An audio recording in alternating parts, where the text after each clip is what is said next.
Mesdames et messieurs, bonjour et bienvenue dans ce flash d'information sur la première radio-télévision communautaire. Cette édition démarre par un grave accident de la route s'est produit hier soir à Kaffrine, aux abords de la localité de 6 km. Un camion et un minibus sont entrés en collision, faisant un mort et 18 blessés selon un bilan provisoire. Le docteur Youssoufa Dansoko, urgentiste et responsable du service d'accueil des urgences de l'hôpital Thierno Ibrahim Ndaw, a confirmé l'information et indiqué que les blessés ont été rapidement pris en charge. Il s'est exprimé au micro de Fatou Sall.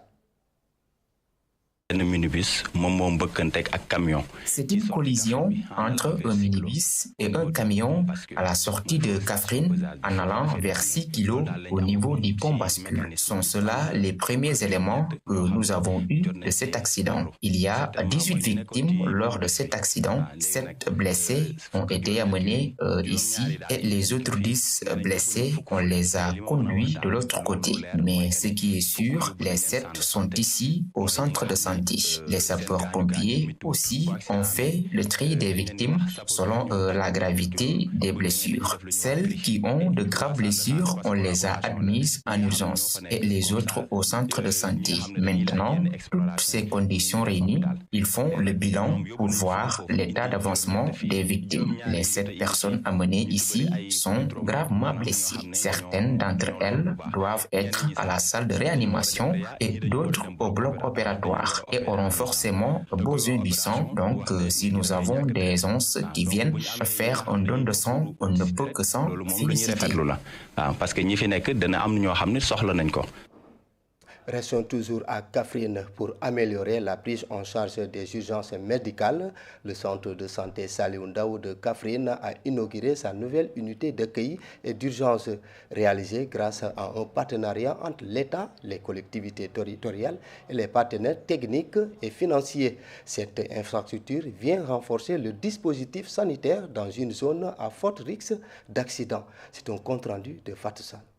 Le centre de santé Saliou Ndaw de Kaffrine vient de se doter d'une unité d'accueil et d'urgence. Nous sommes là avec Madame le préfet du département pour faire l'inauguration de l'unité d'accueil des urgences du centre de santé Saliou Ndaw de Kaffrine. Cette nouvelle infrastructure est le fruit d'un partenariat entre l'État et ses partenaires, ainsi que les collectivités territoriales. Cette unité, vraiment, qui a été construite par l'État du Sénégal avec l'appui de la coopération luxembourgeoise pour un coût de 196 millions de francs CFA. Équipé grâce aux autorités territoriales, notamment le maire de la commune de Médinatoul Salam 2, qui a appuyé le district en lit médicalisé. Cette unité renforcera celle de l'hôpital régional Thierno Ibrahim Ndaw. Ça va permettre de désengorger l'hôpital en mettant à la disposition des patients une unité de prise en charge de dernière génération équipée et aux normes des standards internationaux. En effet, Kaffrine constitue une zone accidentogène située au cœur du corridor Dakar-Bamako, traversée par la route nationale. Cette nouvelle unité permettra ainsi d'augmenter les capacités de réponse sanitaire d'urgence dans le département et ses environs.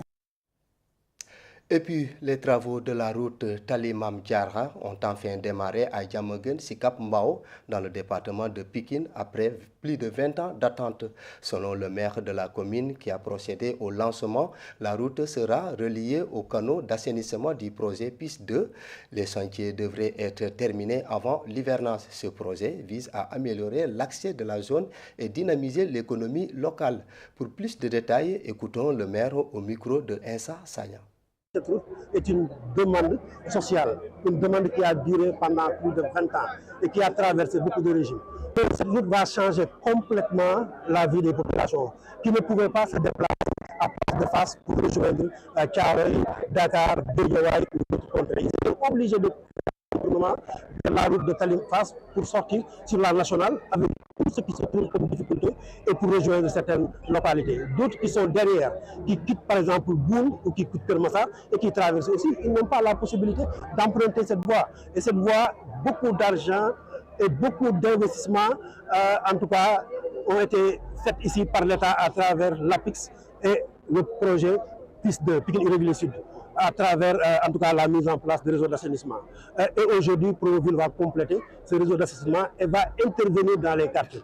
Donc pour moi, c'est un investissement énorme qui va changer complètement l'environnement, qui va attirer, qui va développer une économie locale très forte et c'est au bénéfice des populations. Je pense qu'avant l'arrivée des grandes pluies, cette route sera déjà presque réalisée.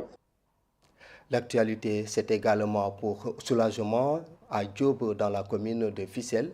Le village vient de recevoir une pompe à eau solaire grâce à la fédération Feliok de Mbour. Ce dispositif va améliorer l'accès à l'eau potable pour les habitants qui saluent ce geste humanitaire et espèrent que cette belle initiative sera étendue aux villages voisins. C'est un reportage de Pape Kairé. Le village de Diop fait partie des villages de la commune de Fissel qui souffrent le plus d'un manque d'eau potable. C'est d'ailleurs ce qui a poussé l'ONG Feliok de Mbour d'y installer un dispositif de pompage et de purification de l'eau. C'est un dispositif de pompage solaire qui vient renforcer l'accès à l'eau potable. Ce dispositif a été gagné par Diop car c'est une nécessité pour le village. Ce système d'approvisionnement en eau qui fonctionne avec de l'énergie solaire est vivement apprécié par les populations. Ça a été très difficile pour nous. Chaque matin, on était obligé d'aller chercher de l'eau avant de faire quoi que ce soit.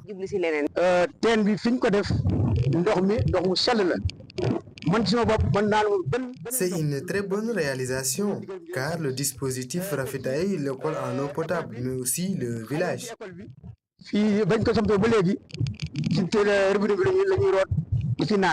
Après s'être réjouis, ces populations souhaitent l'extension du dispositif au sein du village.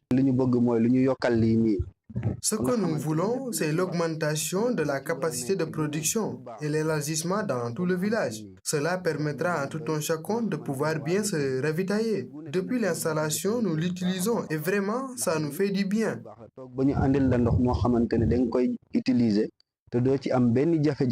Pour assurer la pérennisation de ce point d'eau potable, un comité de gestion a été également mis en place.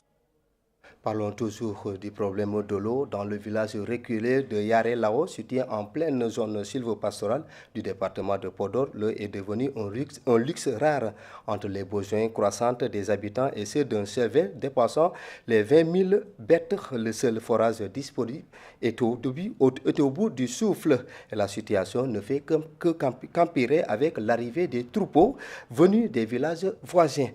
Suivons le reportage de Aminata Ndiaye. À Yare-Lao, la soif est le mal le mieux partagé, aussi bien par les populations que par leurs cheptels. Le seul forage existant n'arrive plus à répondre à la forte demande en raison du très grand nombre de têtes de bétail, estimées à plus de 20 000. Beaucoup de bétail n'arrive pas à boire ici parce que aussi il y a des fontaines, des fontaines qu'on a tirées de 7 km de chaque côté. Mais là-bas, l'eau n'existe plus là-bas. Donc, même le président du forage actuellement, il a beaucoup de problèmes avec les éleveurs pour affaire d'eau. Le problème s'aggrave avec l'arrivée de troupeaux venus des villages voisins, ce qui accentue la pression sur l'eau, tant pour les familles que pour les animaux. Les animaux qui viennent s'abreuver ici sont beaucoup trop nombreux. Ici, à Soud, notre forage est en panne depuis très longtemps. Alors, cette situation qui est très pénible demande une intervention urgente pour dépanner le forage, pour qu'il puisse approvisionner tout cela. Nous manquons terriblement d'eau et les animaux aussi, vous le constatez, sont très très très nombreux. En visite sur les lieux, le président de la coopérative des agriculteurs, éleveurs et pêcheurs du Sénégal a promis de porter leur voix auprès des autorités compétentes. Les machines sont en panne depuis longtemps et c'est pourquoi d'ailleurs le forage n'arrive pas à abreuver correctement le cheptel. Alors nous attendons aussi de la part de l'État à propos d'aliments de bétail, intervention qui puisse rendre accessible le produit aux éleveurs qui courent derrière et nous vendons presque à perte. Yarelao est l'une des localités les plus reculées de la zone sylvopastorale du département de Podor. Ce village, situé dans la commune de Dungolao, dans l'arrondissement de Kaskas, fait face à un quotidien particulièrement difficile. Merci Aminata Ndiaye. C'est d'ailleurs cet élément qui met fin à cette édition sur la première radio-télévision communautaire. Tout à l'heure à midi, vous aurez le journal en Pulaar avec Aminata Abdoulaye Watt. Vous pouvez suivre notre programme sur www.irak.sn. Mesdames et messieurs, merci de nous avoir suivis. Au revoir.